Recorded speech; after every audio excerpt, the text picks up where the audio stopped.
Good morning. Good morning po sa lahat. I'm Captain Ray Acosta.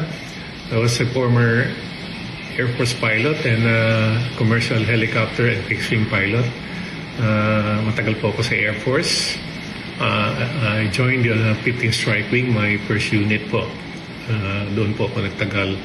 And afterwards, after how many years, when I was a captain, I left the Air Force and joined a corporate flying with DMCI noon. And after DMCI, join po ako sa Kingdom of Jesus Christ, the Pastor Kibuloy, and other companies later on. I used to fly CPR-RD po when we were in the military.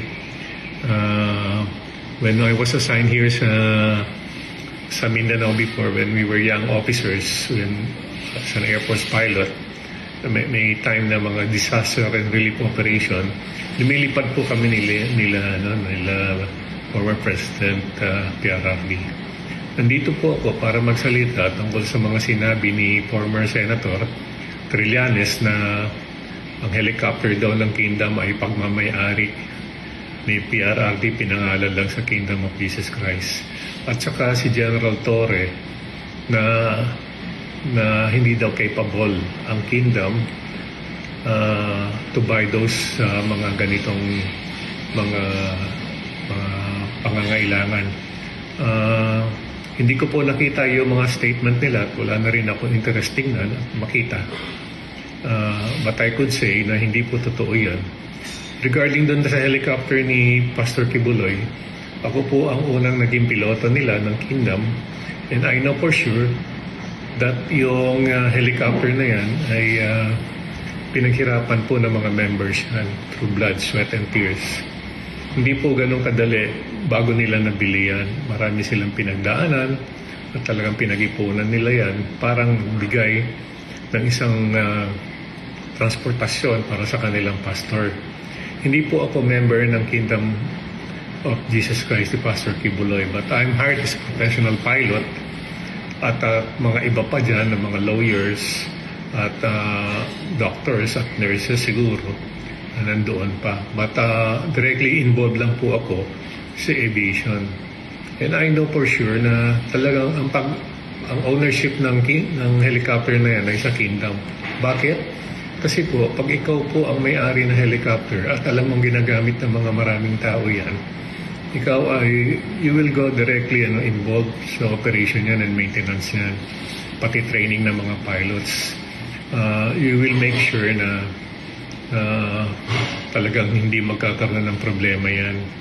So, kung sinasabi mo kay PRRD yan, for sure, he will be sometimes calling me o Senator Bongo para sabihin, rating na mo yan, ayusin mo mabuti, baka may mangyari dyan, blah blah blah. So, to that effect, never po naging involved si former President Rodrigo Roa Duterte yan sa ownership ng helicopter na yan.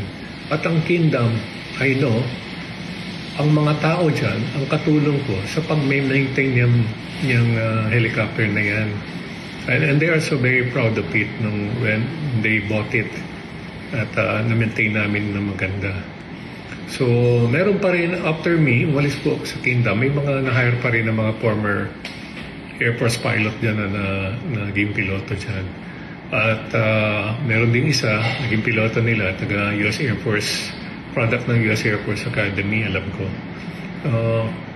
So, ang mga nag-hire nun po, si Pastor Kibuloy directly.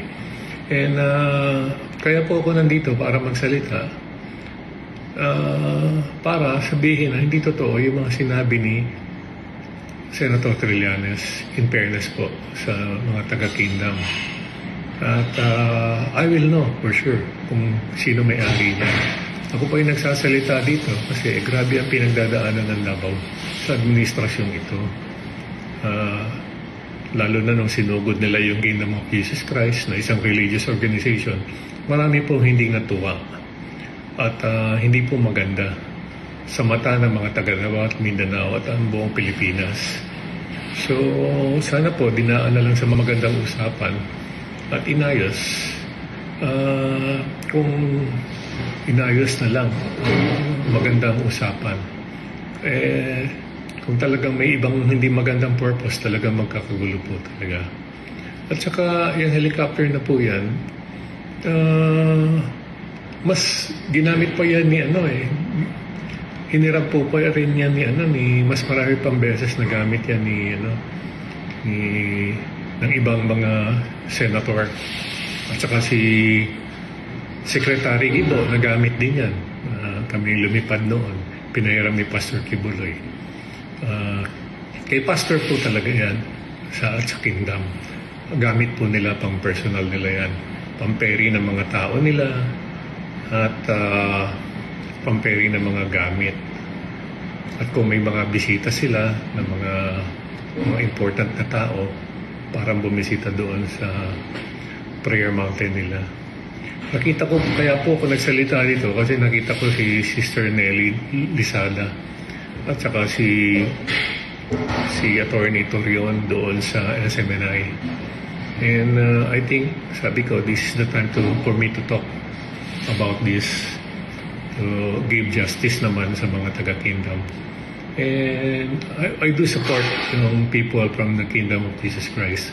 Maayos po ang mga organisasyon na yan at hindi po dapat babuyin. Marami pong salamat. Sana maayos itong discussion na to tungkol dyan sa pagmamayari ng helicopter na yan. At ang mga iba pang mga property ng Kingdom. Ang property ng Kingdom ay sa Kingdom. At walang may ibang may-ari niyan. Ang may-ari niyan ay ang mga tao na member ng Kingdom of Jesus Christ. Maraming salamat po. Ang bigwas ng agila, lakas ng bayan, tinig ng katotohanan.